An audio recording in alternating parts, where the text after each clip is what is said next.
your computer, it's at the bottom. There's an icon that says chat.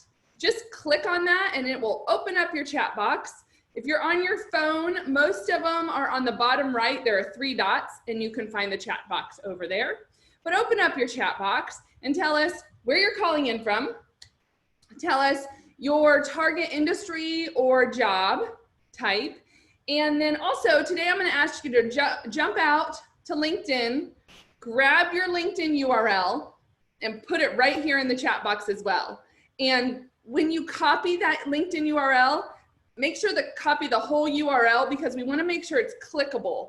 And we do that because in the chat box, we cannot copy and paste. So to get to each other's LinkedIn pages, we actually have to be able to click on them. So take a look at Cynthia Hernandez. Good morning, Cynthia. She just told us, you know, she's looking for a recruiter position. She's out in Queen Creek and she dropped in her LinkedIn URL. Morning, so glad you are here. Alan, same thing. Calling in from California, welcome. He's looking for a database job in the Bay Area, and there is his LinkedIn URL. Sarah calling in from Surprise. She's software implementation, and she's got her LinkedIn URL there. So there are 3 really good examples right in front of you. So if you could go ahead and tell us where you're calling in from, tell us what kind of job you're looking for, and then drop your LinkedIn URL. The other thing I'm going to ask you guys to do is as we get started, as we're going today, please engage, ask questions. We have 4 phenomenal, professional, certified resume experts on the line today, and they are going to be giving you their thoughts and information from a resume standpoint. And so, I mean, when we asked you guys for questions, you did not let us down. There's almost 200 of you registered today, and we probably got 200 questions. So we are not shy on questions. However, so feel free to ask them because we have Jerry, let me get her name right, Jerry Dutcher. Is that how I say that? Brenda, Donna, Martha, Jerry Dutcher on the line. And yes. Okay. She is also from the Resume Writers Council of Arizona, and there she is. Oh no, that's not her. But anyway, she should be on the line today, and she is also going to be answering questions as they come through, and she's a certified professional. And then as our resume ladies wrap up their time, they're also going to come back to the chat and answer questions. So if we don't get to your question, I'm really, really sorry. We're going to do our best in the 50 minutes that we do have. All right. Sheila, do you want me to jump it over to you? You are on mute, my friend. Thank you. Okay. Good morning. Live on Facebook is going to be just one moment. We'll get that going in a second. But I think Jessica went over the chat, and toward the end of the event, I'll pop up some polls, and all you have to do is answer the question, and the poll window goes off of your screen. But I wanted to tell you that you have some options depending on what device you're viewing from. You're seeing pictures of people's videos, and at the top of the videos you have some options of how those are displayed, so you can toggle between how many of us you see. And during the panel you'll be able to choose between speaker view or gallery view. If you do gallery view, it's like Brady Bunch, so I would suggest that. You can also request closed captioning. If you're in need of that, you can just text this number or private message me here on Zoom, and we'll get that going for you. So I'll give it back to you. All right, great. Let's see. So I encourage you guys to click on each other's LinkedIn URL and connect. That's a great way to connect. So our chat is just blowing up here with everybody. Thank you for responding. You can go through and connect with each other on the chat. Side note, we will not be sending out this PowerPoint. We get that question every time, multiple times. This PowerPoint does not go out. However, the recording is saved and you can always go back and view. And we also have a blogger recapping our event today. So they're going to get all the content down as much as they can, and then it'll be posted on our website, an event recap within the next 2 days. And so, but feel free, today's the kind of day you want to take notes, especially with this panel. We don't have PowerPoint slides that match what they're going to say. It's a discussion. So if today is the day that you're going to want to get paper and pencil out so you can write down the most important things for you. If you're not on video, we'd love to see you on video. It's one of the ways we are able to connect better. And then last thing, if we have this secure, our Zoom call is pretty secure. However, the only issue we may have, it's never happened, but we may have is in the chat. If anything inappropriate comes up in the chat, we will do our best to get rid of it. And worst comes to worst, we would have to shut down the call and come back and not allow chatting. So just so you know, we're watching it. We have moderators making sure everything is safe and secure. All right, I think that's it. And here's our agenda. You can see the resume writers panel today is, I'm gonna introduce the 4 ladies in just a minute. Then you're gonna hear from Mary at McKesson, Nija at U-Haul, and Jason with WealthWave, our hiring companies today. And then at the end, I'm gonna spend about 10 minutes going over some resources and different opportunities and support that we are able to provide our community right now. So, all right, let's get started with this awesome panel. Let me introduce you to the 4 ladies that are on our call today. So we have Brenda Cunningham. She is the CEO of Push Career Management, and she is also the president of the Resume Writers Council of Arizona, RWCA, and a certified professional resume writer, job search strategist, and credentialed career manager. Hi, Brenda. Hi. Welcome. We're so glad you're here. Likewise. Also, we have Amanda Miller. She is the owner of Ink and Quill Communications, which is a boutique content marketing firm, and she started writing resumes in 1996 and has been a great support to our program for many years now. Hello, Amanda. Good morning. Good morning. Welcome. All right. So glad you're here. Okay, and next we have Martha. Martha Rockwell has more than 20 years experience. She holds the designation of Certified Professional Resume Writer, which is CPRW, in case you hear that acronym. And she is the owner of A+ Resumes and Career Coaching. Welcome, Martha. Can we hear you, Martha? I'm here. I'm There here. you are. Hello. Welcome. Thank you. I didn't know I was supposed to respond. Oh, I want to make sure you get to the top of people's pictures. So by speaking, you can get to the top. All right, and Donna Tucker is a certified professional resume writer and nationally certified online profile expert. And she is the owner of Career Pro Resume Center in Phoenix, and she's been writing resumes since 1988. So she's seen a thing or two in the last 20, 30 years. So welcome, Donna. Hello. Hello. All right, you guys. So I love this panel because here's the deal. I love that all of you are on today and you're here, and feel free again to engage in the chat and ask questions. We will do our best to moderate those. But these ladies have many, many years of experience in resume writing, LinkedIn resumes, coaching, job strategy, all of that stuff. But their very specific expertise is around resumes. They keep up to date. They know what's going on. I've known most of them for like almost 11 years now, and I have seen the hundreds and thousands of resumes people that they've helped write their resumes and get jobs. And so what I wanted to ask for each of you ladies is for each of you to take a minute or two and tell us a little bit about yourself, your service, what kind of services you provide, which I gave you a little bit of insight already into that. And then this one's my most fun thing to get us going. What's the biggest resume mistake you have seen either lately or ever? So who would like to get started? Sure. Brenda. There you go. Hands in the wrong place. There we go. Good morning, everyone. So glad to be here. And I just love Career Connectors. Of course, I have to give you guys a shout out because you're awesome. And I just love that you use the word encouragement, and you use it often, and it is just absolutely perfect. And so my name is Brenda Cunningham, and I speak tech. I am a former engineer, and I find that I work best with people who really do know what they want, but sometimes lack confidence.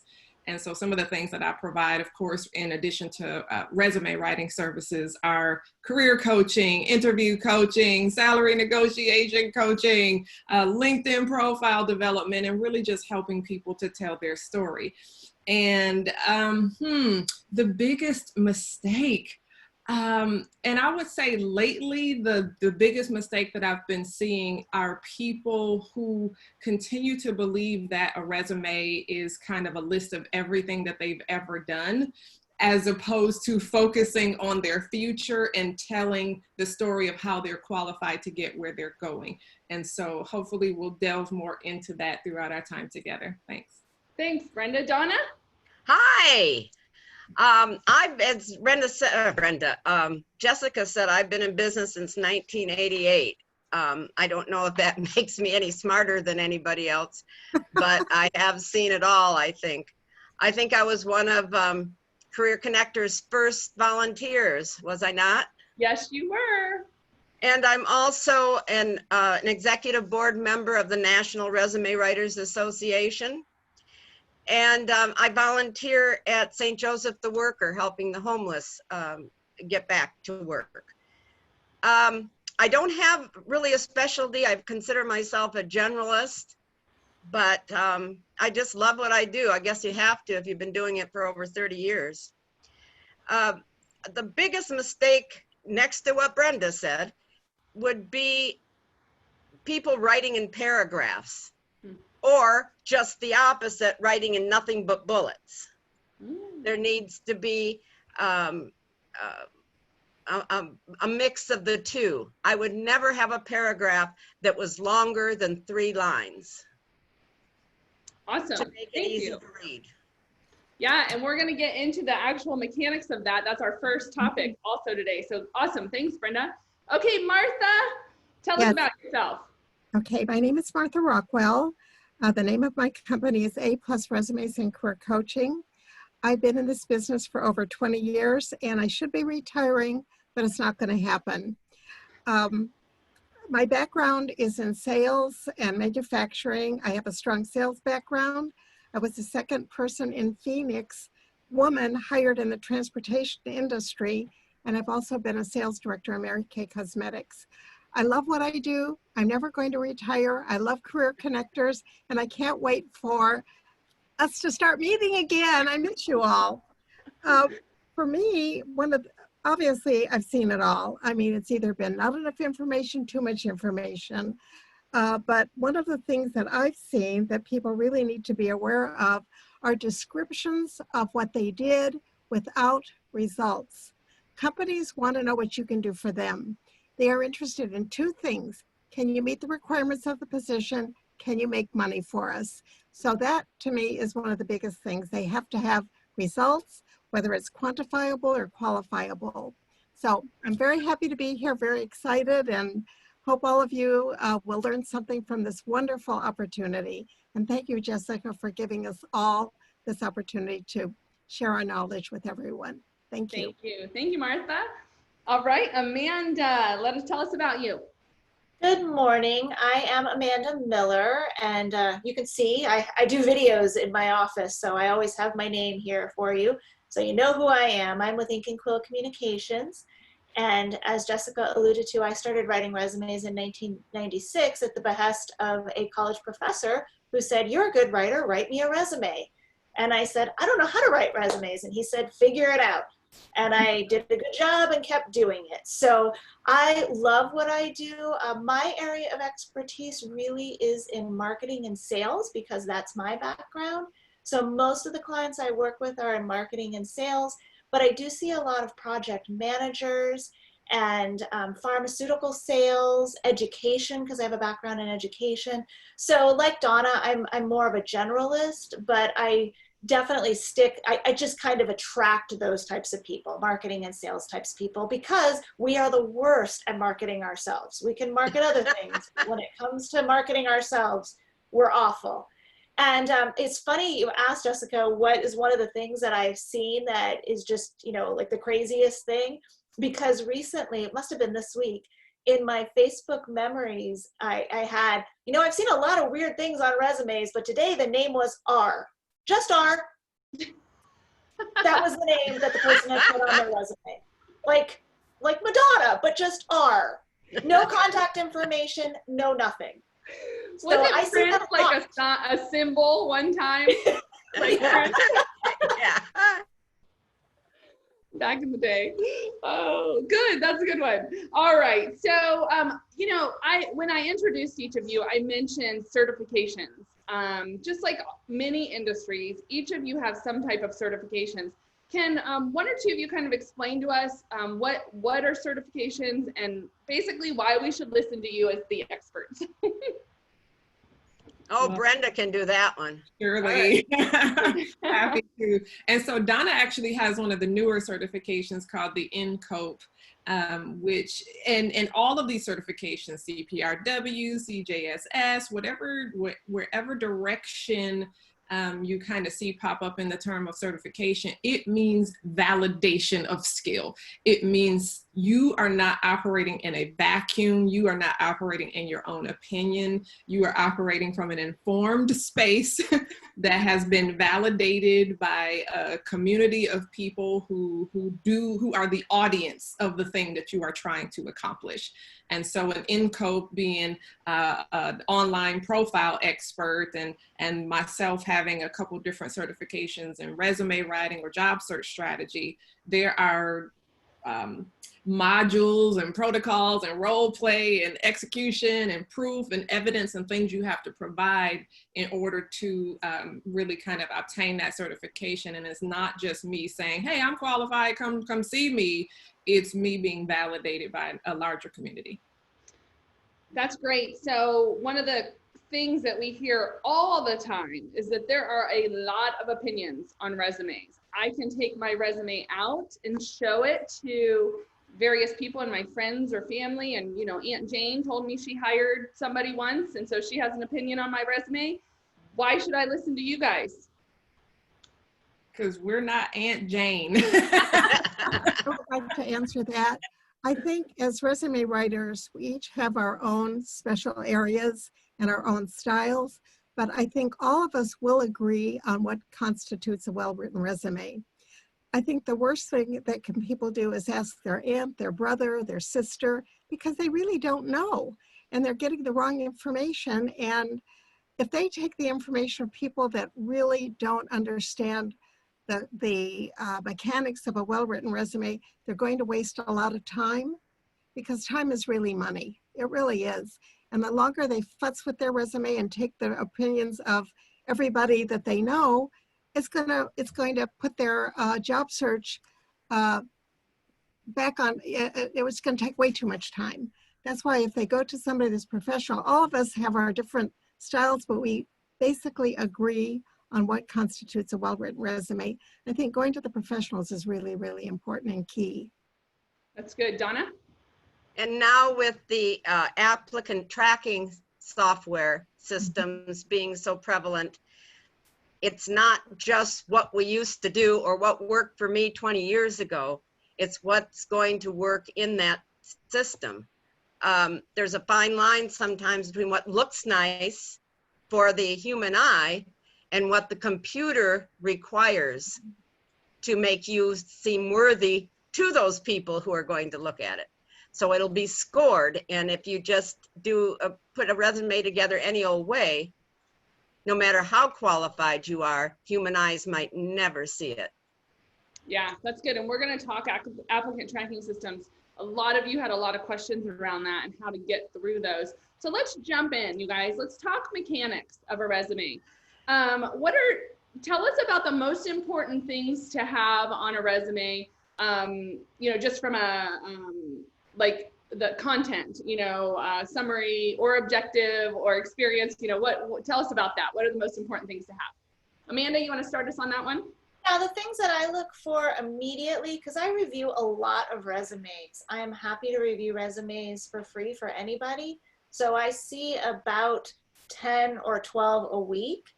And I just have kind of a checklist I go through more or less, because most employers aren't spending a lot of time with a resume on a first read. LinkedIn has done a study saying that they spend 6 to 10 seconds on a first read. So they're scanning for certain things. So of course, the first thing is, Is your name there more than art? Do you have a way to contact you? Do you have an email address, a phone number, potentially an address, a street address, depending on the ATS? Some of them like that.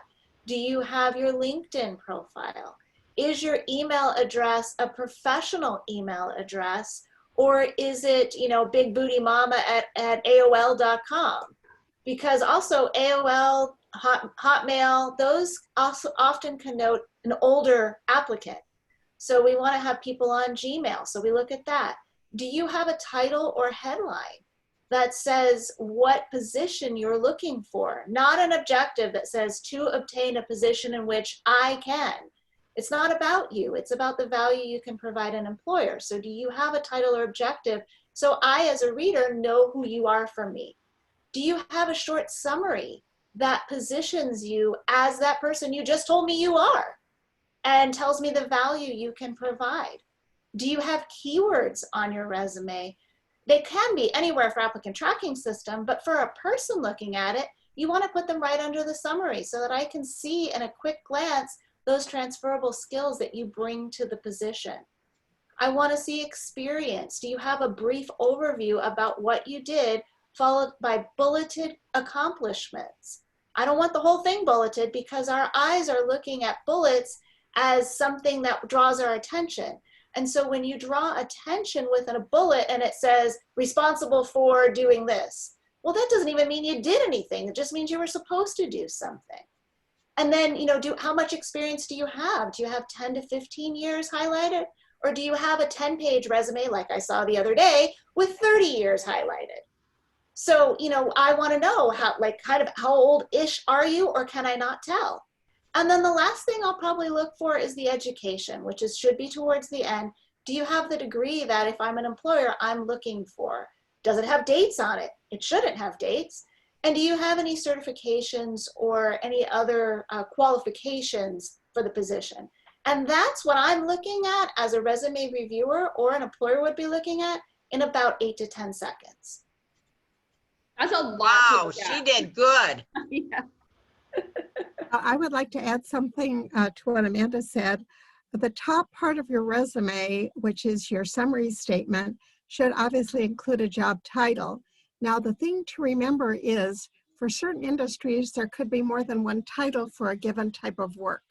For example, if you're in sales, it could be sales manager, account manager, territory manager, sales representative. Make sure that your job title matches the description that you're going for or that particular job. And you can change it. It doesn't have to be the same thing over and over again. If you're in sales and it says sales representative, put sales representative at the top. But that top portion, your summary statement and the key qualifications that follow are the most important part that will hook the reader. And if they like what they see there, they're going to read the rest of the resume. Can I add to Martha's and Amanda's? Both of them mentioned a summary section at the top. I have a problem sometimes with the word summary because people then have a tendency to summarize their history. And that's really not what that section's designed to do. I would rather call it maybe a profile. And then you're presenting what you have to offer. You're saying, hey, look, here's what I can do for you in that section, because it is all about that prospective employer. And then in the experience section, you're going to prove everything you have said in that profile. And Donna, with the summary section, do you write it in first person, third person? Like, can you give us an idea of what it would look like? We never use pronouns in a resume. And it would be written as if it was first person. So that the term is, I understood. You don't put the word I in there, but you pretend it's there. So something you start like with the verb. Experienced sales professional. I mean, so it's like first person, but not I. You would say, I'm an experienced sales professional. It would start with sales professional. Okay. Well, okay. Good. I'm thinking more about the verb. Generated 34% more revenue than in previous years. you wouldn't say I generated, you would just start with the verb. That's where I was going with that. That's good. Nor would you say generates. You wouldn't say it in third person. It would be generate. Yeah, first person. Oh, I'm in the, okay, in my head, I was in the experience section that is past, that Yeah, was because past. it's I In the under- profile, yes, it would always be in present or future tense. Mhm. So in the summary, let me just make sure I In have the it right. profile, In the profile, sorry, in the profile section, the top, it is current or future tense. yes, yes. Then we're going to talk about experience in just a little bit, and that's past tense. Is that correct? Yep. Okay, Brenda, what'd you have to add? I just wanted to grab onto a word that Donna used, and she said to prove it. And proof, that's just a word that's ringing in my head, because a lot of times when people are writing those profiles, they're so stuck on using a whole bunch of adjectives. I'm a compassionate, detail-oriented, goal-driven, meticulous professional. Like, stop. You have written a whole bunch of words and you have not told me a single thing I need to know. And so making sure that we're actually incorporating proof, some evidence of these goals that you have achieved or results that you have delivered.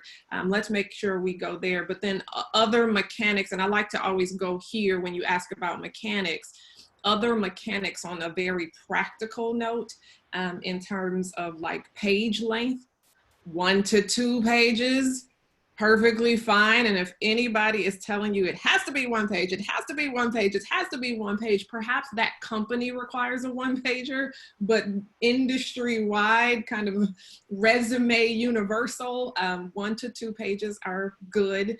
And font size, generally speaking, 10 to 12, and margins, generally speaking, 1/2 inch to 1 inch. That's awesome. Our most asked question, and I just wrote it in the chat, our most asked question is these two. How long should my resume be? So I heard you say 1 to 2 pages is great. Not 1, doesn't have to be 1, doesn't have to be 2. It's 1 to 2. And if you have to go into a third, don't freak out. Don't freak out. But may I add to that? Yes. If you have more information than those 2 pages, that's what your LinkedIn is for. Your LinkedIn is your resume on steroids. It isn't just company you work for and titles and move on to the next one. It's all the details. Give them everything in that LinkedIn.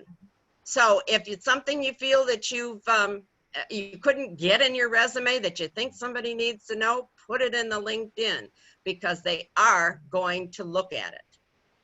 Yeah, so go ahead, Martha. Okay, I'd like to add something to that. When you talk about length, when we talk about this all the time, everything depends. For example, if somebody's got a master's degree or a PhD, you're going to know probably intuitively that 1 page is not going to be enough.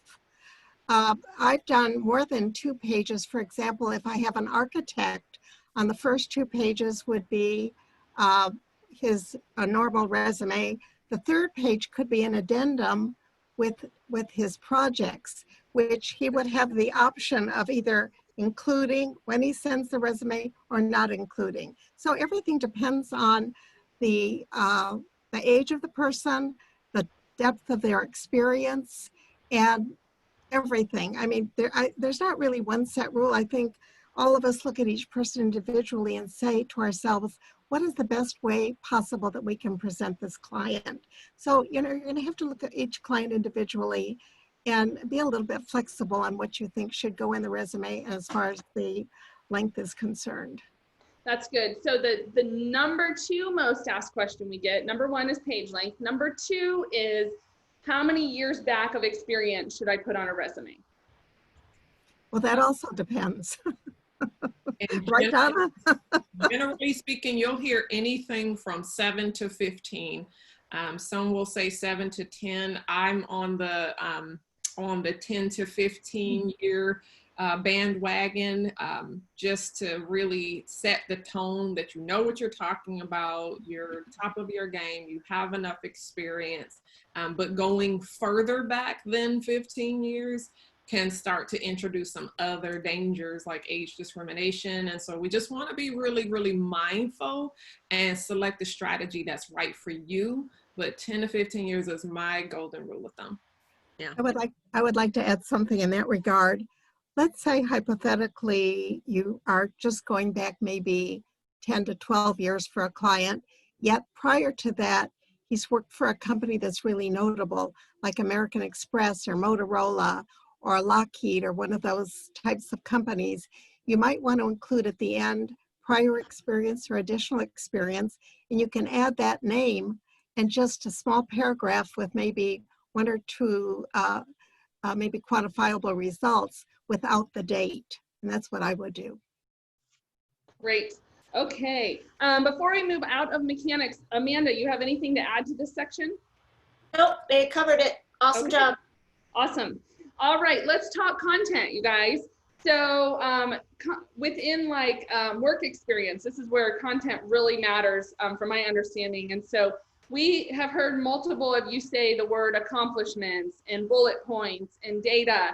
So can you explain what are accomplishments, where do they fall, and how do you incorporate them into your resume? Who's first? Yeah, Amanda, you want to start with this one? So where do they fall? Like, what do you mean? Yeah, so just like the work experience, how many do they fall under each job? How do you? Okay, Yeah. so this is where in the past, I've been the outlier in talking about functional resumes, and Donna will say, I don't do functional resumes at all. So let's explain what the difference is in different types of resumes. So there is a reverse chronological resume, which is the dates of a position that you had, followed, in company A. And then you have the company, the location, the dates, the title, then a little brief overview, 1 to 3 lines of what you did, and then bulleted accomplishments. Then you have the next position. I did this from that date, that summary, those accomplishments, 10 to 15 years back. Then you have an additional experience section that doesn't have dates, has just the position, the company, the location, and so on. A functional resume is where you pick, I usually like 3, but 2 to 4 functions or skills that you have talents in that an employer would want to see. And then instead of just bulleting skills underneath them, you would do the same kind of layout with an overview of your talents in that function area, and then bulleted accomplishments that support that function. However, if you are applying online, which the vast majority of people are doing, you cannot use a functional resume in an applicant tracking system or ATS because it parses information in a certain way, and it will not parse the information if it is on a functional resume. So while I will still write functional resumes for people, what I tell them is you cannot use this when you apply online. It will not work. It won't work with LinkedIn. It won't work with the applicant tracking systems. So you have to have an ATS-friendly resume for applying online. And then your functional resume you can use when you go to an event or when you meet people or you want to really market yourself. So I believe, and Donna might disagree with me, that there is still a place for functional resume, but you have to know how to use it. And quite honestly, most people don't know how to go out and network and find a job. They're relying on applying online. And so if you're relying on applying online, just forget the functional, drop that out of your idea and go strictly with a reverse chronological. That's the best way to go. Thanks, Amanda. I remember doing this the very first time with you guys, I don't know, 4 or 5 years ago. And that was such a big deal because at the time, we could still submit with functional, and it was fun to hear you guys get your different opinions on that one. Donna, what else do you have to add about accomplishments and work experience? People seem to have an awful time with accomplishments. They think so often that just completing a task or a duty or an assignment is enough of the accomplishment itself, especially a lot of times in a technical field. And it's not. It's the impact on the company that completing that assignment it does. So did it increase efficiency, and by how much? Did it generate more revenue, and how much? Did it boost production, and by how much? You need to get the numbers. Numbers give a resume credibility. It gives your efforts credibility. I would like to add something to that. When it comes to bullets, the placement of the numbers is important as well. For example, if you're in sales and you increased a territory by 30% within 1 week, you want to explain how you made that happen, but don't put that 30% at the end of the sentence. Put it first, increased territory 30% by whatever. Get that number up front and put those bullets in order of importance with the most important bullet point at the top. Because if they're in a hurry, they might read only the first bullet point under each accomplishment, and you want to make sure that you put those important things at the top. Most important. As I always say, always the last one too should be just she and I as disagree long as the on that, first too. one. We always disagree on that one, don't we, Martha? Yeah, The we first and the disagree on last that. should be the strongest. Yeah. And so, as you all can see, we have the experts on the line today, and they still don't always agree. So if you ever feel frustrated about your resume, it's okay, but you need to be getting your information from people that know how to get your resume in front of somebody's eyes. You guys are awesome. Thank you so much. So one of the things I try to help people understand is that when they're writing their accomplishment statements, to try to somehow map it to what the company is asking for. Does that make sense? Like, can you talk to me about that? Absolutely. You have to look at that job description and see what they want. And then your resume should answer what they're looking for by explaining what you can do for the company, what you bring to the table, and how you can improve their business. And you absolutely, Oh, go ahead, Brenda. I'm sorry. You absolutely just want to make sure that you're using their, as close to their exact language as possible. Yeah. And I think about kind of when I put on my project manager cap, and so eons ago, I actually earned the PMP. And so I put on my project manager cap, and I know that project managers care about, you know, on-time delivery, budget, scope, and I know that they care about these things. And so I'm going to specifically use that kind of language. I'm going to talk like a project manager. If I'm looking to become a project manager, I have to show that I belong in this space where I'm headed. And so making sure that you're just really studying those job descriptions. So, and I know you kind of laughed about this years ago, Jessica, when I said, you know, job search is not for the lazy. We have to put in work. This is not like a game, right? And so the problem why so many resumes are ending up in this quote black hole is because their computers or applicant tracking software is set up to search for specific words. And then you go off and go do something else and you call it what you want to call it. You say, I was a home maintenance engineer, and they were like, no, we were looking for stay-at-home moms. And so there was a mismatch, right? And so we got to make sure that we are doing our part to paint that picture that, hey, this is what you're looking for. These were the exact words that you told me in the roadmap of your job description. And so I'm providing evidence of me having done those things throughout the course of my career right here in my resume. Very good. Yeah, Donna? One thing I think that we need to remember is that the resume is a sales pitch. When I start a resume presentation to a group, the first thing I ask is, how many of you are in sales? And everybody here should be raising their hands, because that's what you're doing. You're trying to sell yourself. But you can't pitch them, you can't pitch a company until you know what their needs are. You can't, so it's not a history of your career. It's a sales pitch to the job. And we can't say that often enough. It's not a history. Strictly. I love that. That's so important to understand that this is written for the company about how you can serve them. So I'm hearing you all say, and I know I've heard you talk about this before, but I want everyone, if you're not tuned in right now, I need you to look at your screen and I need you to tune into this. Tell me, I'm going to start with Amanda. How many resumes do we have to have? to be applying for jobs? Well, that is a tricky question for some people. I have had people come to me and say, I have 42 resumes, and they're so proud of themselves. And I just shake my head. You need one resume that you tailor for each position that you're applying for. That's it, just one major resume, because quite honestly, your accomplishments aren't going to change.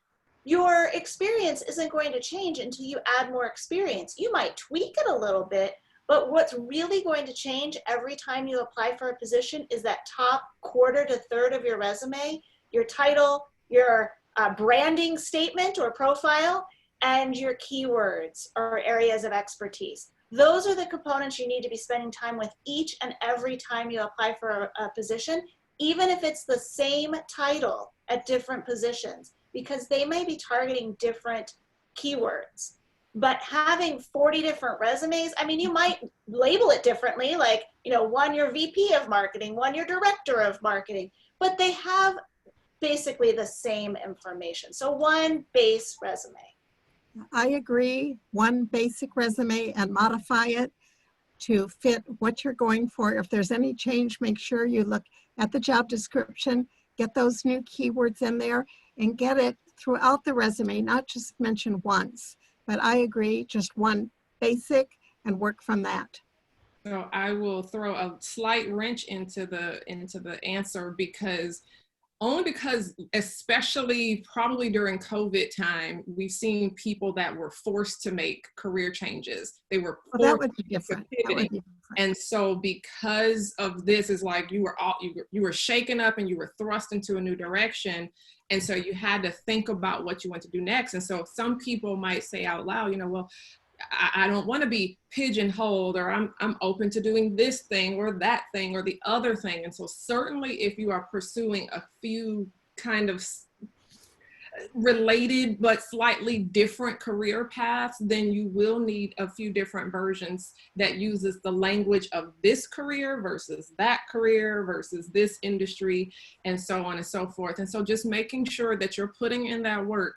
And I don't want anybody to get confused, right? Because yes, when I was a job seeker more than a decade ago, I probably did have 29 different versions of my resume without restructuring and rebuilding the whole thing from scratch every time.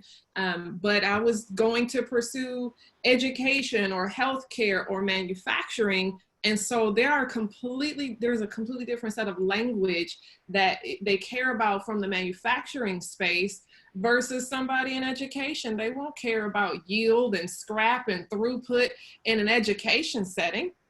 And so we're using the language to connect with that audience. I love it. Thank you guys. That was such a good answer. Thank you all so much for that. You brought up COVID. And so I know that has shaken up a lot of us for many different reasons. So a question that always comes up and came up again this time is how to handle employment gaps. Any kind of gaps on the resume, or, you know, right now people are maybe taking jobs at like the census, which we know is going to be a short-term position, a gap, fill the gap job. You know, unemployment, raising kids, that kind of stuff where there's some type of employment gaps or major shifts that's a short period of time. Donna, what do you got for us? Just don't leave the recruiter or the reader in the dark. If it's more than 6 months, give it some explanation. You don't have to tell the details. For instance, if you were taking care of an ailing relative, you don't have to tell about changing bedpans and all the details, unless it's related to your next career move. But just a line that explains what you've been doing. Now with this COVID, just being furloughed or laid off, show that you've been doing something productive. Take an online course. If you've been doing some volunteer work, you might still have a line that explains that you have this gap because of COVID, but still give them some indication that you've been making the good use of that time. Very short. And to Donna's point, I think that one of the things that I've seen a lot lately is people putting why they were laid off or why they quit the job. I actually saw 2 resumes this week that had in their education no degree. They actually wrote no degree. Why would you bring attention to the negative? You want to keep it positive. You don't want to talk about why you were let go or that you don't have a degree. I mean, if you have coursework, say coursework from a specific institution. Don't bring attention to the negative. As Donna said earlier, this is a sales and marketing endeavor. You are looking to always put the positive spin on things. I had one client once and I said, how did you get that construction deal? And he said, well, it wasn't legal. I said, what did you do? He goes, we bribed people. So I changed we bribed people into leveraged connections. So, you know, you put a positive spin on it. That's a good one, Amanda. Thank you. Yes, Brenda?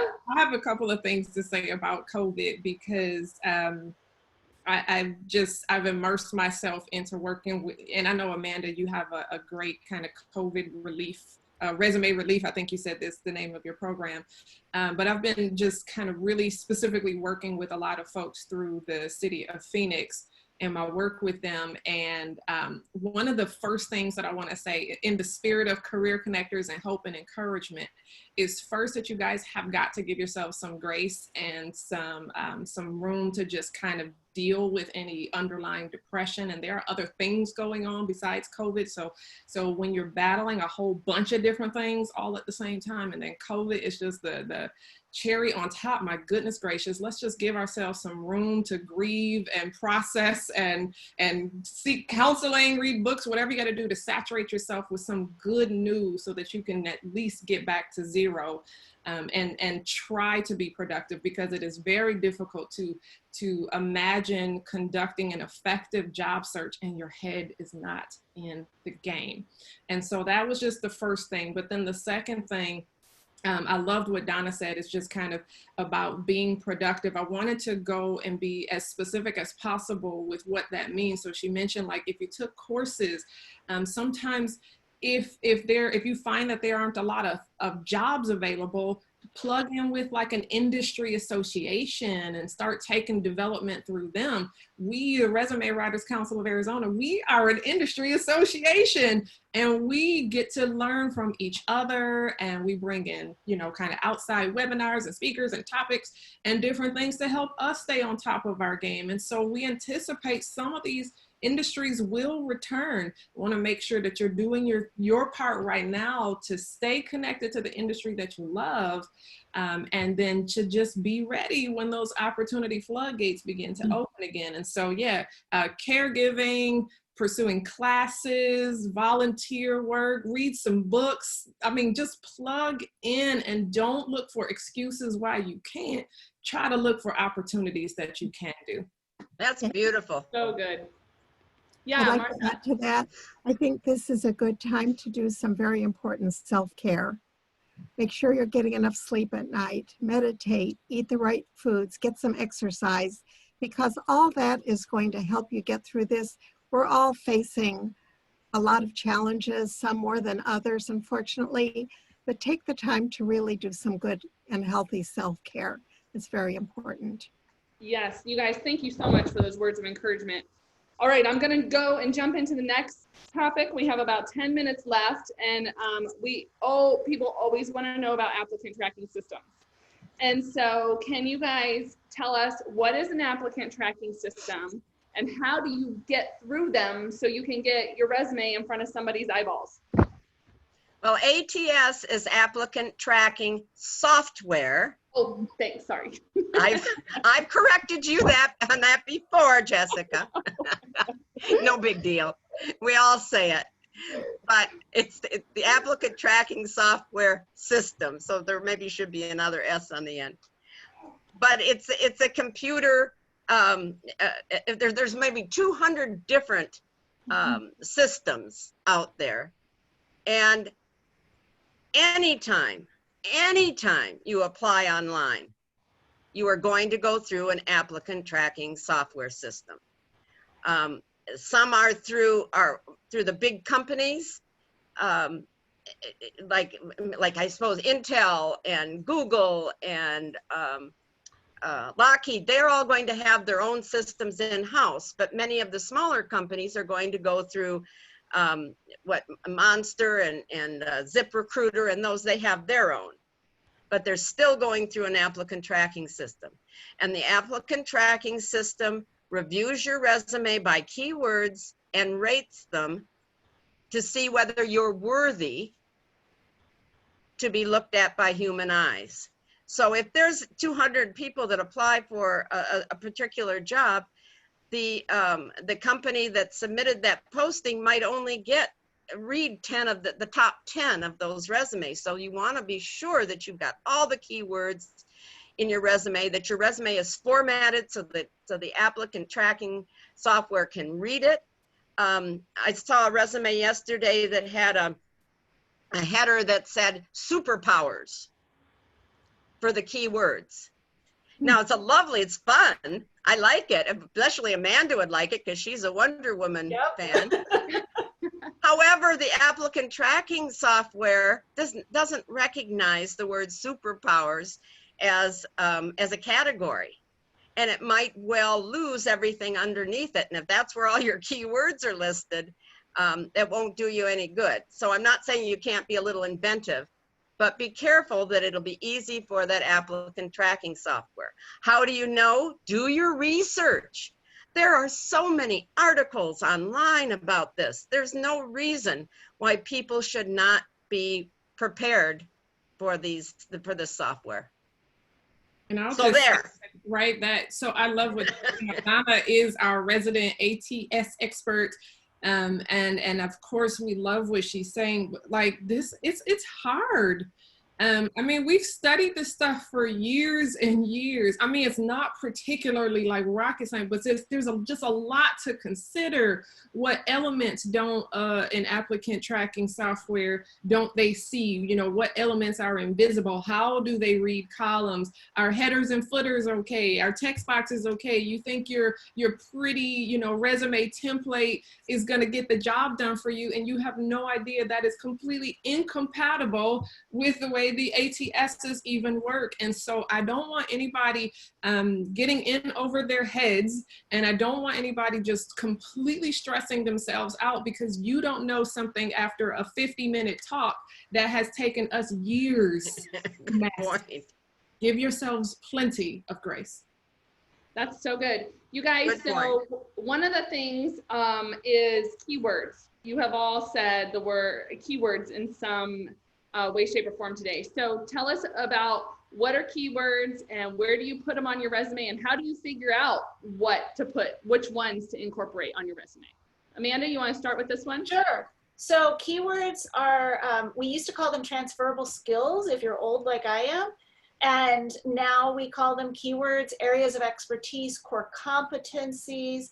You might see them written as a variety of different terms on the resume. For the applicant tracking system, they really can be sprinkled throughout the resume and anywhere. However, that means that you have to go back and look for them every time you update your resume. And I don't know about you, but I don't want to take that kind of time. So if you put them into a little section, I usually do 3 or 4 columns, tabs over, whichever you prefer. Or I might do them across with like a little line or a dot in between them, but they're right underneath that branding statement or profile, right before experience. And the way that you get them as a resume writer, and I don't know how the other ladies feel, if the person I'm working with doesn't know what they're applying for currently, I'll call them from what I see on their resume. I write that section last because I pull the keywords from their skills and talents. However, if you have a job that you're looking for, start towards the bottom of the job description where it says must have. And there are a lot of little bulleted things in there in the must haves, customer service, project management, all of these words, those are your keywords. And what I sometimes see people doing is they put an adjective in front of the keyword, superior customer service. That's not necessary. Just the keyword is all you need. Customer service, communication, just those kinds of words. And then if you have the time and the flexibility to also sprinkle them within the resume, so much the better, because it's just like search engine optimization on a website. The more keywords you can put in there, the higher your resume will come up within the search system. And put them on the first page. Mm. I've seen people put their skills or keywords on the bottom of the second page, and the second page doesn't get read like the first page. So they prioritize where it's placed on a resume too. So Yeah, I've seen the same thing on resumes where they have the skills at the very end and they're not going to get there. So get them up where they belong on the first page. I agree. So I have a couple of things here. Now, I haven't done a deep dive yet, and so please don't be mad at me if you don't like the tool, but I'm hearing lots of good things about jobscan.co, hearing yes. things about your ability to kind of paste in a job posting, and it'll help you to identify some of those kind of keywords. Again, don't be mad at me if that doesn't work out. I've mentioned that one before, Brenda. That's been around for a while. Right. And the one thing I want to mention is don't panic if you don't get over 60%. You're thinking, oh my God, the resume isn't working. 60% is still good with JobCan. It isn't the scan. It isn't perfected enough, but it's still want to get the highest score you can. Right. Does that tool evaluate how close your resume is tied to keywords to the job description? Yes, you put in a job description and the resume, and then it tells you, it scores you. Mm-hmm. So I kind of have this eye, right? Because we've been doing this for so long. We kind of pull out a keyword or the sets of keywords from a job description. Some of the clues are words that are repeated. Some of the phrases or what have you that maybe include some numbers, and then just things that you know based on your own industry experience that are vital to that industry. You know what really matters in the world of accounting. You know what really matters in the world of information technology. And so you know what you need to be highlighting.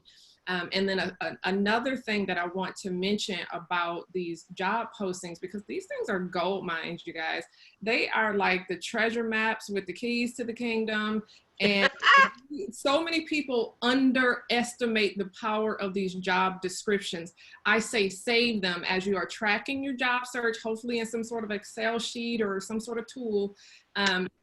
Please save a copy, take a, I use my iPhone, I take a picture, save it in like your notes app or do something to hold on to that thing, because one, it's going to become useful again when you're ready to interview prep. Okay, you're going to need to examine and re-examine that job posting. But then two, when it's time for salary negotiation and you're like, I've done a great job, here's what you asked of me, here's what I delivered, pay me, that thing comes in handy all over again. And so don't underestimate the power of that job posting. And Brenda, let me just say that I interview people all the time, and the worst way to start out an interview is when a candidate says, well, can you remind me what company this is and who you are? And I'm like, really? Oh my goodness.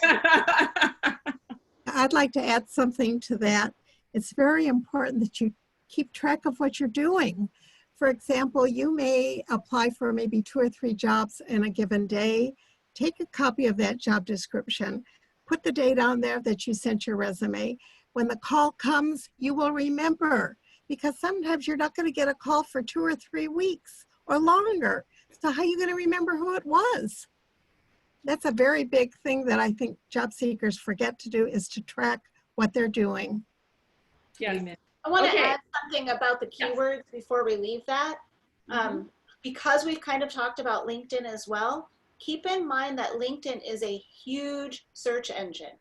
Yeah. And you need to optimize your profile. Your keywords at a minimum should be in 3 places: in your headline, which is underneath your name, in your summary, or about is what they call it on LinkedIn, and in your most recent position. You can also put them in the endorsement area and skills, which is another great place where people will endorse you. If you do not have the keywords on your LinkedIn profile, and vast majority, like 90% of recruiters are looking on LinkedIn for candidates, they're not going to find you. They're not looking for Joe Schmo. They're looking for VP of whatever, customer service rep, whatever they're looking for. They're looking for keywords. And so you need to have those keywords, and you need to have a robust amount of connections, at a minimum 500, because it's a power of 3 deep, right? So if I have 150 connections, my network is now 10 to the 3rd power of 150. But if I have 500, now my network is 500 to 10 to the 3. And that's great for me to get to people, but it's even better for employers to find me. So you have to optimize your profile, make it complete, and build those connections if you want to be found there. Very good. There's also, we have done a couple virtual events on LinkedIn. And so if you go out to our website, careerconnectors.org, there is a CC webinar tab that has LinkedIn content, because we all know how important LinkedIn is. All right, guys, ladies, we are over time, but I have one more question that I love to ask you guys. We always talk about, should I pay for a resume writer? And if I do, you know, can I just go online and pick somebody up that costs $99? Or like, do I have to do that? And why would I do that? And maybe also, if I'm changing careers, is it more important? But like, why would we pay for a resume? I'd love to address this question. I just think there's so much power in investing in the right kinds of resources and the right kinds of expertise. And so I think about when my bathroom flooded the other day, I wasn't like, oh, I got this. I was like, let me call a plumber. When my stomach was hurting and I was like, oh my gosh, what's wrong with me? Let me call a doctor instead of maybe Googling it and trying to figure it out. And so sometimes we are doing ourselves the biggest disservice by trying to figure out something that is just absolutely way more complicated than probably it needs to be. But here we are. This job search system is what it is, and it's hard. And so we have got to understand that there is value in investing in people who know what they're talking about. Check for credentials, check for experience, ask about the level of results people have seen. Yes, a good resume writer, I'm seeing somebody is asking about pricing. Resume writing investments going to range anywhere from $350 to over $2,000-$3,000. And so you find somewhere in your spectrum, and if you don't have any budget, but you're willing to roll up your sleeves and get your hands dirty and put in some work, then you plug in with an organization like Arizona at Work. And then you have access to resume teaching and guidance and some assistance as well. But rwca.org is a great place to start looking for just some options at different price points and levels of expertise. Thanks, keep Brenda. in mind, if you're going with something that's like $100, then, and they don't speak to you or at least make you fill out some kind of form, they're just building from what you provide. Sorry guys, it's usually garbage in, garbage out. You know, you've got to have someone that wants to talk to you and represent you on paper if you're going to put in the investment. And that's really what it is. Brenda's right. You are investing in yourself. So none of us wants anybody to miss a mortgage payment to pay for a resume. We totally understand that. However, if you have that money and a great resume, and it has been proven statistically that well done resumes get you a job much faster than a resume that you put together yourself. So if that is going to get you, you know, you pay, let's just pick $500 and you pay that, and now you have a job that's going to pay you something that you weren't making at all before. So that was a drop in the bucket. Or you get a pay increase. I can guarantee the pay increase is going to be more than $500, right? So it's basically a wash at the end of the day. Amen. I would like to add that I remember I had a client that I talked to. They said, well, I just called somebody online and I can get a resume, cover letter, and LinkedIn profile written for $150. And I'm thinking, oh my heavens, I can't imagine the time that somebody would take and the attention that they would get, and having somebody write something for $150, all three, just doesn't make sense. Just doesn't make sense. So the chat is, there's so much, we're over time and we could do this for hours, I know, and this is such good information. The chat is blowing up. I'm getting tons of private messages also that, ladies, this is one of the best events we've ever done. And May I ask a question before we go? Yeah. We didn't get to cover letters at all. Is there some place that we could maybe write a blog for you or something about the value of cover letters? Absolutely, we would love that. We have a career advice blog that is different than our event recap blog. And so if you ladies will put something together, we will put out some content on cover letters. Good. That'd be awesome. Thank you, ladies. This is how we'd say, this is how we clap in the virtual world. Okay, so if everyone could thank our ladies. Oh, look at that. That was the best. I need, Sheila, grab a picture. I know, I don't have my camera. You guys are the best. Thank you, thank you, thank you. So each of the ladies are going to hang on for just a little bit and answer kind of look through the chat and try and answer some more of your questions. So feel free, if your questions didn't get answered, you can continue to drop them in as we move on to the next part of our program. So thanks again, ladies. Absolutely wonderful. We greatly, greatly appreciate you. All right, so we are going to move over now to our hiring companies, and Mary is here, and she is from McKesson. She is the HR business partner for the McKesson Corporation with over 25 years of experience, and she is a certified senior professional in HR and has held leadership roles in large global organizations in several industries, including medical supply distribution, e-commerce, and contract food service management. So please help me welcome Mary Menard to our virtual meeting. Jessica, thank you so much. And that was a great session. I'm over here like taking notes. I've worked in HR for 25 years, but I picked up some great ideas there. That was just terrific. Thank you guys so much. I am Mary Menard. I do work for McKesson, and it's a real treat for me today to be able to talk to you about McKesson. I want to tell you a little bit about our business, give you a sense of our culture and what that is about, and most importantly, opportunities at McKesson. So again, thank you for this opportunity. And if you want to give me the ball, I can advance.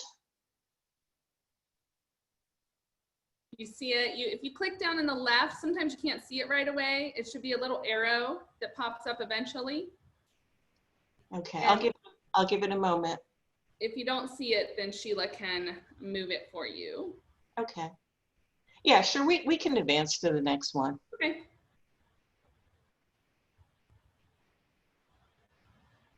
And the next. I think I do have the, yeah, great. So we're very old at McKesson. I will say that. We have been around for 185 plus years. You can actually go on the internet, and if you do a Google image search, you will find the McKesson sales rep in the horse and buggy, you know, driving those medicines around Manhattan. That's where the company was started. But we have been around, yeah, since 1833.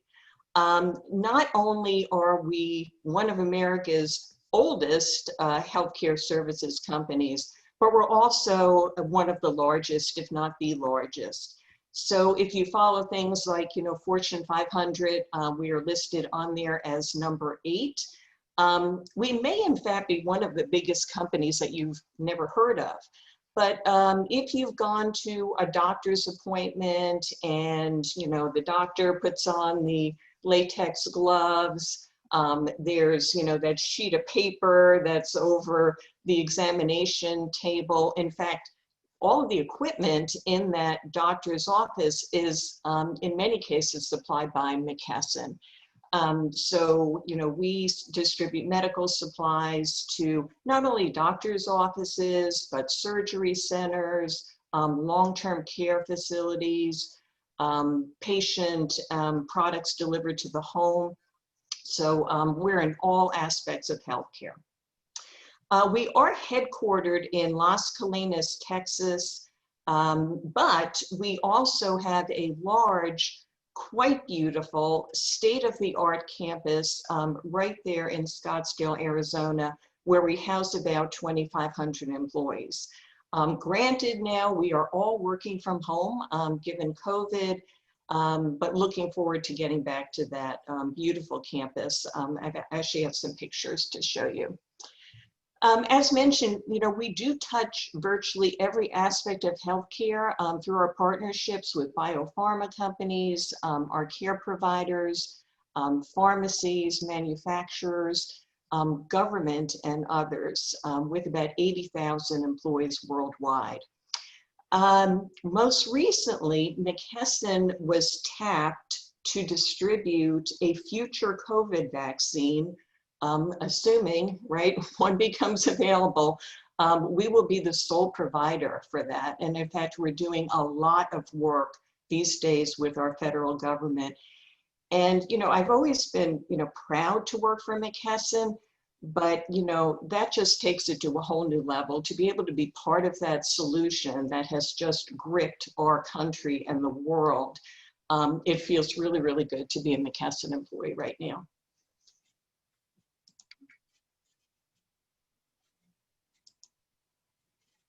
Okay, yeah. So a few more fun facts about McKesson. 80,000 employees strong in 16-ish countries. You can see our revenue numbers right there for FY20. We do serve a little over 2 million customers each day. We deliver 1/3 of prescription medicines in North America. If you've ever gone to a Walgreens or CVS or any large organization that distributes medications, McKesson is the provider for most of those. More fun facts there. And we are one of Fortune's most admired companies, so proud of that as well. Next one, please.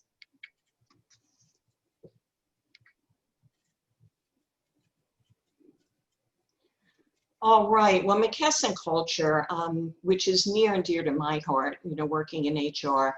So around McKesson, we talk quite a bit about our I Care shared values.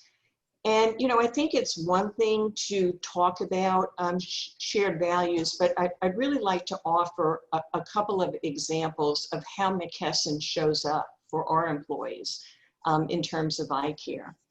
So, if we think about COVID and the stress, the strain that this has put on all of workforces across America, here's a couple of ways how we've shown up for our employees. When we were all first sent home in mid-March, as many employees were, McKesson pretty quickly issued $1,000 bonuses to every employee at McKesson. If you started the week before at McKesson, you got $1,000 in your bank account. So that was pretty nice. And, it was in recognition that people have to adjust to work from home. You may have to purchase, a few things to make that environment more comfortable. We also put out there that every employee, if you are impacted by COVID or a family member is impacted by COVID, you have, in addition to your paid time off, 80 hours of additional paid time off put toward that. And McKesson will pay all of the costs for diagnosis, treatments, et cetera. One unique program we have at McKesson, I have never seen before, is called Taking Care of Our Own. And this is not a COVID-related program. We've had it for quite some time. But Taking Care of Our Own is a fund that is there for any employee who is suffering unexpected financial turmoil, I'll call it. So I'm in the state of Florida. We have, we typically have a hurricane or two, sometimes 3 each year. So think about situations like that where, employees may lose their home, or it could be a fire. It could be just insurmountable medical expenses. Employees can apply for a grant through Taking Care of Our Own and receive a grant of up to $5,000. And that, I know personal situations, employees who have been very, helped by that, and that feels really good. And just, on this slide, just to recognize some of the accolades we've received as an employer and an organization to work for. Next one. All right. Well, so here we kind of get right down to it. I wanted to call out on the left, these are all of the positions that I saw advertised for our Scottsdale office, I would say within the past week. The position I'd love to focus on with you all is the group that I support, which is customer service. And we have built out our customer service team in Scottsdale by quite a bit. We ramped up quickly last year, and we are looking to hire about 35 to 40, possibly more, full-time roles over the next 90 days. As I was looking at the chat, you know, I see people who have been maybe in the retail industry impacted, you know, maybe hotel industry. These could be, you know, that could be a very possible segue from those industries into a customer service rep role. We are looking for people who can provide professional and polished service and communication using our technology systems for customers who are seeking guidance, information, support related to our medical supplies and products. That's really essentially what the job is. These are full-time positions. They are Monday through Friday. A lot of roles in customer service, I know, are 24/7 or working weekends or holidays. That is not the case here. These are Monday through Friday. The rate of pay you can see there, we do offer health benefit coverage within 30 days. These roles are remote-based now. We do hope to return to the office in the not too distant future, but they are work from home from now. It's about 4 weeks of extensive training, nurturing. We don't just, you know, put people on the phone with our customers. We offer extensive training. And I do want to call out, there's quite a bit of advancement and growth opportunities associated with this role. Next one. All right, and in closing, I just want to leave you with some photographs of our beautiful Scottsdale campus. I have been there several times. It is quite lovely. Look forward to reopening again. My contact information is on there as well. I look forward to talking to anybody who would like more information about McKesson and these roles, or link in with me. Happy to chat. And thank you again for this opportunity, Jessica. Appreciate it. Thank you, Mary. So well done. Can we do the verbal thank you?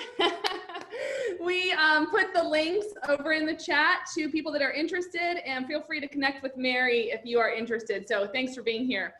All right, so now we're gonna move on to Nyjah. I had your bio up, and where did it go? There we go. So Nyjah Parker is part of U-Haul's International's recruiting department. She's been with the company for 1.5 years. She started out as a contact recruiter, and in her current role as a talent sourcer, she assists U-Haul's recruiting department by finding quality talent for U-Haul International. She finds candidates using a variety of platforms and by looking for partnerships throughout our community.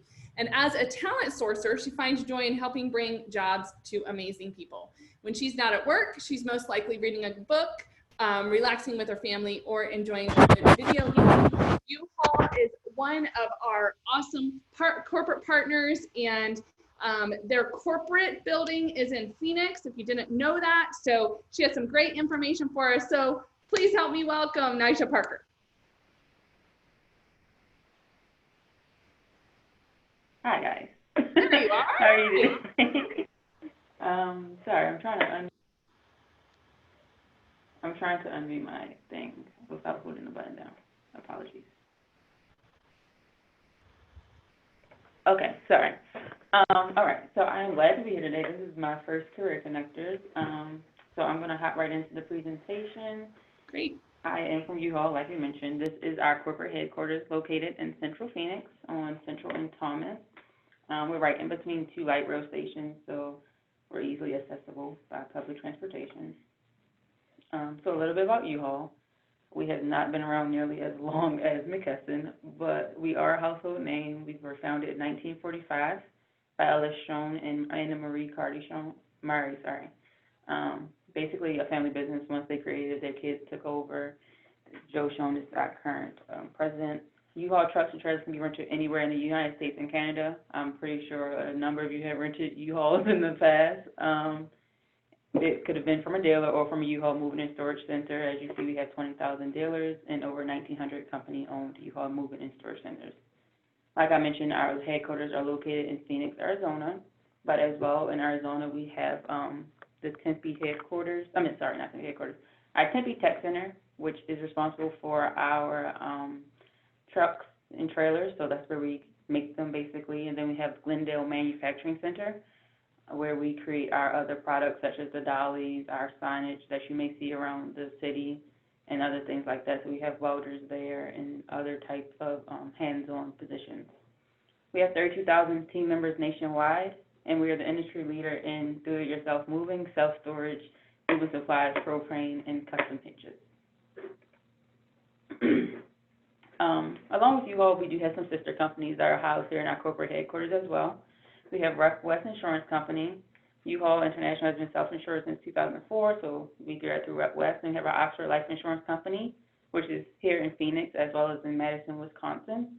And lastly, we have Americo Real Estate Company, which is also housed here in our corporate headquarters in Phoenix. So like I said, U-Haul has a variety of positions. We have our work from home contact center, which is ideal in this current time because of COVID.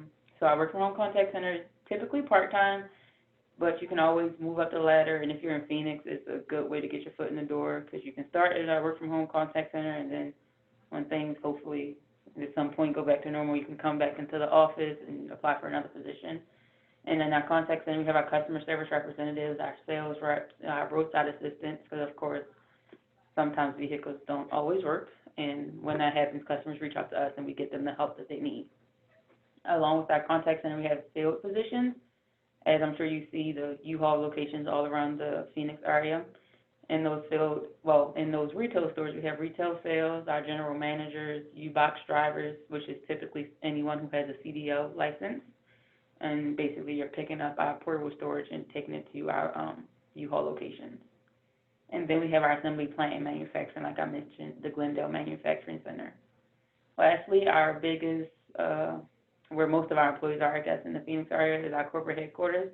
We have a variety of departments here because we go by a do-it-yourself type thing, so we literally do everything ourselves. We do our advertisements, our promo, and basically everything, our signage. So we have our HR department, IT. We actually have a cafeteria on site, so we have baristas there, our receptionists, admin assistants, and Oxford Life has their insurance agents and things of that nature. Okay.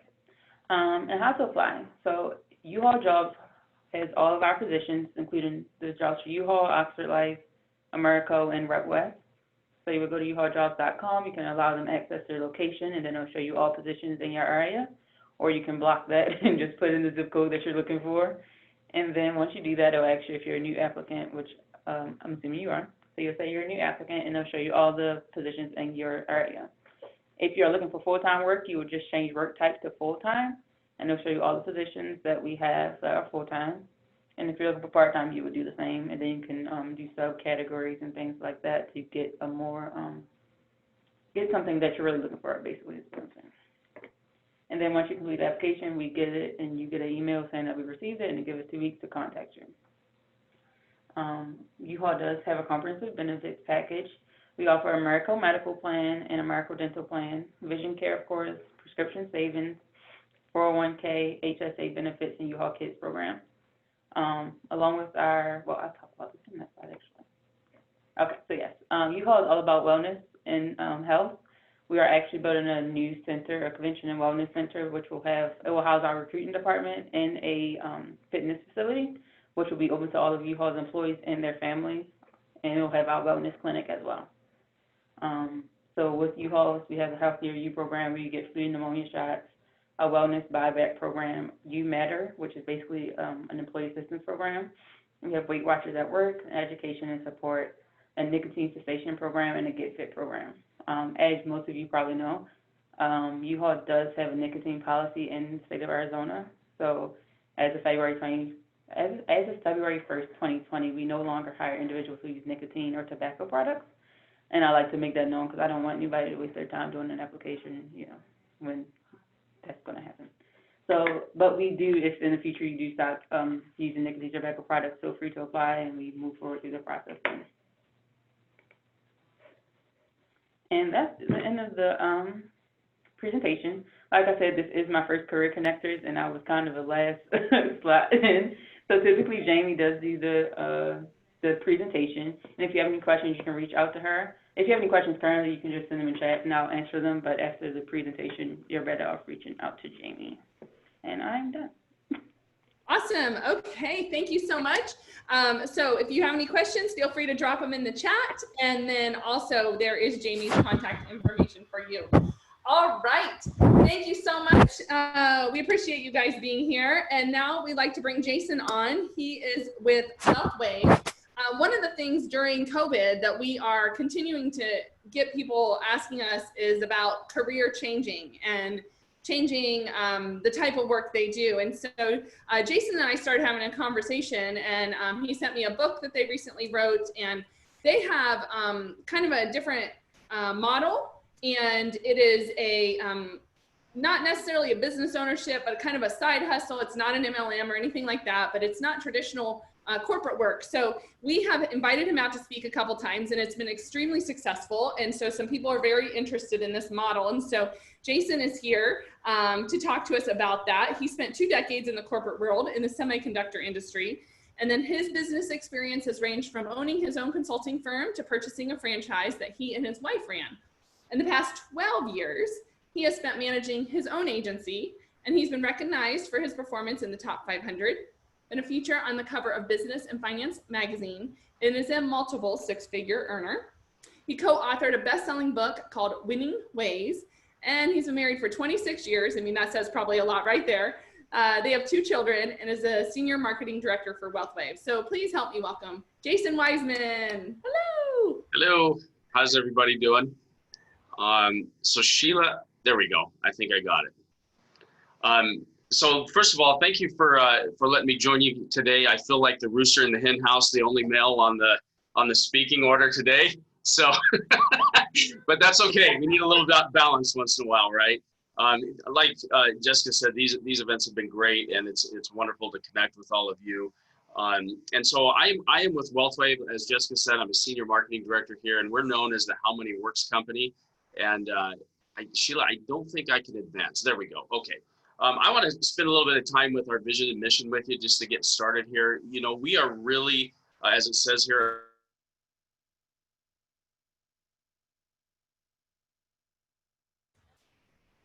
Jason, I think you're frozen. As Jessica mentioned, we wrote and published a book about a year ago called How Money Works, Stop Being a Sucker. And what we've done is we've taken what has traditionally been a sales process when it comes to money and finance and put the education piece first. So we do educational workshops, seminars. Of course, with COVID, a lot of that has gone virtual. We're distributing on average a month right now over 50,000 books to the public to get the education out there and just provide good in these tough times for people about how to manage money, how to manage wealth, and maybe not to find ourselves in a situation where we're just a paycheck away from not being able to make a mortgage payment, a car payment, or put groceries on the table. We think that's really important to understand that. And of course, we know that financial literacy is the number one economic crisis on the planet today. You know, and our mission is that no family should be left behind. And we believe if we can change somebody's literacy, we can literally change their life. And so I'll tell you a little bit about how I landed here, because like so many of you, I spent nearly 20 years in the corporate world. And over those years, of course, for a while we were a dual income household, and then my wife stayed home with the children. And then I had a bigger career that I was working, so our income was pretty high. It was over 6 figures. But we just found ourselves a couple of times a year in a position where we were, waiting to make the mortgage payment until the 10th so that we didn't get a late fee, waiting for the next paycheck to happen. And I couldn't figure out what the problem was. Like, we're not dumb people. And we didn't lead like some extravagant lifestyle either. The house that I'm sitting in my home office today was built in 1970. So we don't own new cars or anything like that. And this money thing just kept coming to the center of our life. And in addition to that, you know, I looked at our own personal investment strategy, like for retirement, 401ks, that kind of stuff. It didn't seem to be working right. So I finally just said, I got to get some help. And so we sat with a gentleman that happened to be with our firm, and he did this education process with us. And when we were finished, I looked at him and said, what does it take to do what you do? Because it had such a meaningful impact on where we were in life. You know, we had 2 young children. I was in my late 30s. And I thought, man, you know, this has been a thing for us. And I got to imagine it's a thing for everybody, but we just don't ever want to discuss it. We don't get the education in school. And so I see a lot of goodness here. I see the ability to be in control of my own time, my own income, and then the possibility of going and serving people and doing a lot of good was very intriguing to me. And little did I know, it's actually been about 13 years now, Jessica, and it's been one of the greatest achievements, experiences outside of my marriage and my children that I've had. And so now I'm in a position where we help other people have that experience. And I want you to know that I started part-time. That's part of the reason why I think this is a good fit for Career Connectors is we get that, you know, you may have a passion to be in the IT world or something like that. But, you know, there's a great book called Evangelpreneur. And in here, he talks about real inflation being about 10% a year historically, as far back as you can measure. But our wages increase at about 3% a year. So there's this gap. And so we're starting to see a big shift in a career not being just one thing for people. Like we may have our main thing that we're doing for that we're educated in or something like that. But it's a really, really good idea to have something else that can generate some additional income for ourselves so we don't find ourselves behind the 8 ball and we're able to build for our retirement as well. Let's see here. So as I said, we're an education-based company. We're distributing 54,000 books a month right now. We've done financial education over the last 6 months for 200,000 individuals and families. We're in a $102 trillion industry. I'll talk about that just for a minute. Like, why would you choose this industry or a company like ours to make some things happen? So one of the things that's happened in the industry is the old training model is broken. It's very difficult for them to get people up to speed. In addition to that, the industry has really shifted most of its focus to high net worth individuals. And, you know, people like me, I didn't qualify. Like nobody ever reached out to me, even though we had good income and we were pretty good investors. We just were having a hard time managing our cash flow. Nobody sought me out to provide anything to me to help me get to a higher place, so to speak. And so that's where our company, that's where our sweet spot is. We have wealthy clients, but really we want to help, you know, I hate to use the word little guy, but we want to help everybody, you know, that middle American demographic that just, it doesn't get the education. And so we've developed a platform that's a turnkey solution. It's a licensed quality profession. You do have ownership in what we build here. The marketing and media is done. It's basically plug and play. We're one of about 3 companies, I think, in the entire industry that lets people start part-time, which is a big, big deal. We have not had a single layoff or furlough. In the 13 years I've been here, I've seen 2 market downturns and sideways years and everything else in the market. And we just continue to grow. The training and mentorship is very hands-on. It comes from people like me who started from a different career part-time. So we know where all the landmines and the hiccups are for a new person. And we help them work through that. And then we've got a long history of helping families. You know, Transamerica is our parent company.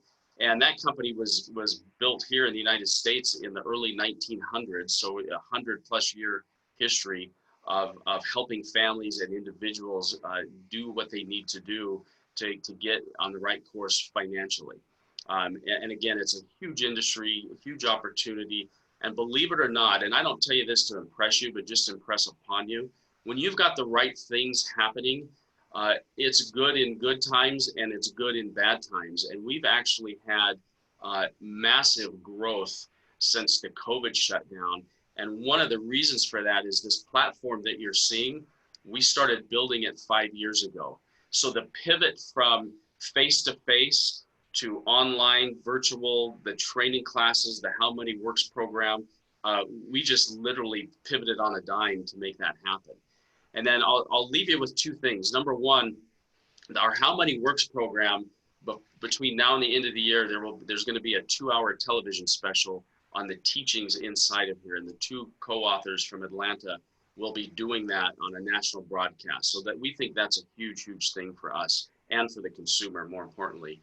And the last thing that I'll leave you with is if you'd like to learn more, I'm an open book, so I'll share a bunch of information. We've got nothing to hide from anybody. So Thursday, tomorrow at 4 p.m., we are going to do about a 30-40 minute walkthrough of our entire platform. So if you would like to attend, you can capture this QR code, just take your phone out, grab a picture of it. It'll take you to the registration page.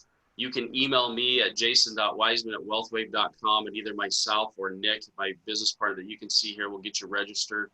And you can grab that URL if you want to, that short URL. And anybody that attends that, it's up to you. You can give us your address, and we want to get you one of these books. It's a really, really good book, and there's some good teachings in there. And for this group, just get a hold of me if you want more information, if you can attend, and we can set something up one-on-one, and we're happy to go through our platform with you. We are looking for 10 people to bring on board with us and get trained and get licensed and get out and start educating people. With that national television campaign, we are going to be buried with people to sit with and help and educate. So that's all I have for you today, Jessica. Thanks for letting me be on. It's always fun and interesting. And I think all the ladies did a great job today, by the way. Yes, thank you for being our token guy today. Representing, good job. All right, so if you want to join Jason tomorrow, 4 o'clock Pacific Standard Time, just get in contact with him and he would love to help you with that. Thanks for being here. All right, so I'm going to go through a couple resources now. First of all, I want to talk about evaluations. We actually obviously can no longer do face-to-face evaluations and have you fill out anything. So we've put it in the virtual world. What's going to happen is Sheila just launched our poll. You're going to get 4 questions. Go ahead and answer the question. The first one is the registration. Answer that question and the poll will go away. And then after everyone answers that question, Sheila will launch the next question. Answer that question and then it'll go away. Thank you for providing that feedback. If you have any additional feedback, contact us at contact@careerconnectors.org. And, you know, if you have ideas for topics, if you have companies that you're interested in that maybe we can invite out to speak, things like that, we would love to hear from you. Okay, let's see. Oh, we also would love for you to share this information with your friends. So now that we are in a virtual format, literally anybody can attend. So please, that's the way we spread the word. Go ahead and tell people about our events and that they can attend. I want to take a moment to thank our partners. So some of them are on the line today, as you can see. Actually, 2 of our premier partners are on the line today. But we have these corporate partners and these premier partners.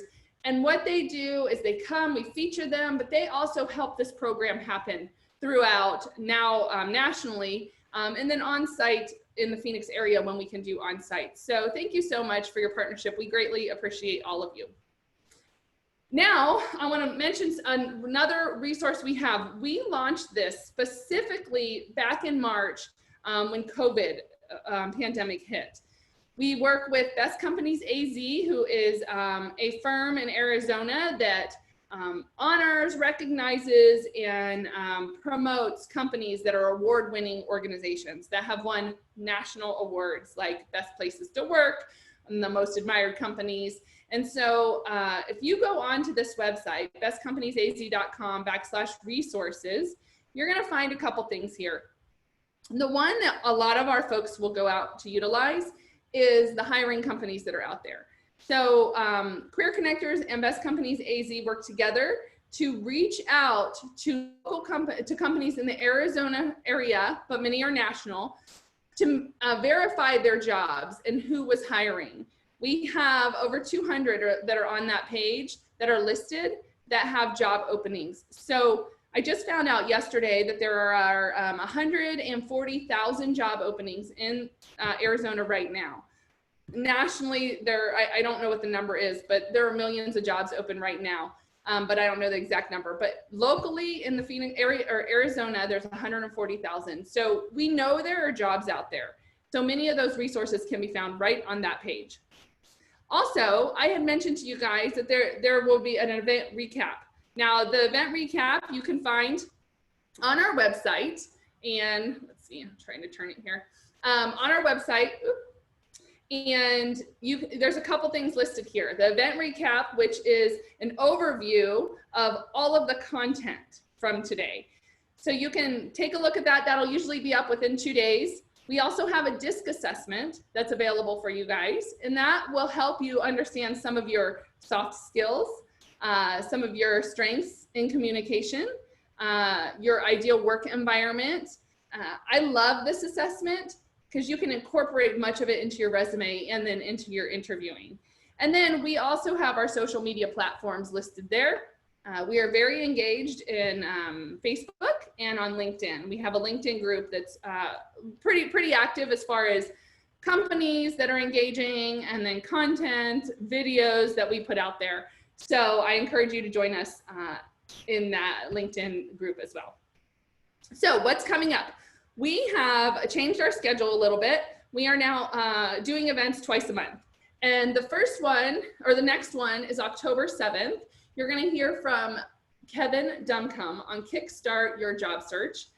Windsor and LifeWell are our hiring companies right now. As we update that event, it will be in the email that goes out every morning.